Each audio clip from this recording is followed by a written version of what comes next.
Alors Émile, que faisons-nous comme pâte aujourd'hui? Alors aujourd'hui, coude rayé au bigorneau et aux crevettes, bouquet.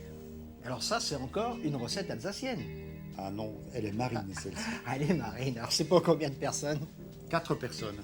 On a 400 grammes de crevettes grises dans une cocotte, 2 tomates, on les a lavées, on a retiré le pédoncule, on les a coupées en morceaux, On verse dessus. on met tous les ingrédients dessus. 3 petites branches d'estragon, 3 petites gousses d'ail ou 2 normales hachées. On verse dessus 20 centilitres de crème liquide et 20 centilitres de lait. On va porter ébullition. Portez ébullition, laissez frémir une dizaine de minutes et c'est parfait. Émile, on a 200 grammes de coudre rayée. Alors on les plonge dans de l'eau bouillante. Il faut saler avant.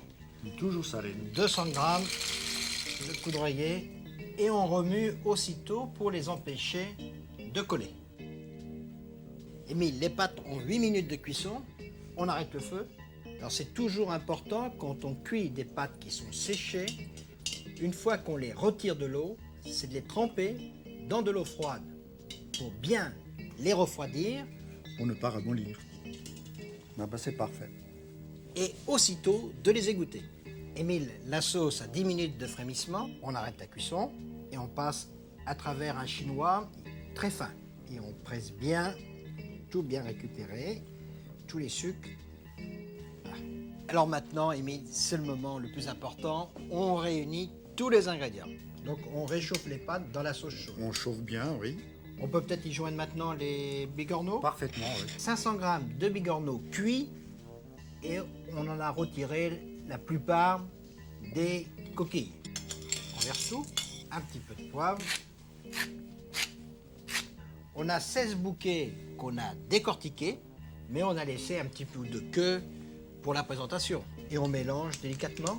Et le bouquet, il ne faut pas le recuire, c'est juste le chauffer. Ça fume, c'est chaud, c'est parfait. Donc on met dans le plat de service. Un plat creux, on le fait chauffer légèrement au four avant Pour les pâtes, là, le premier ami, c'est la chaleur. et on récupère toute la sauce. Quelques feuilles d'estragon. Voilà.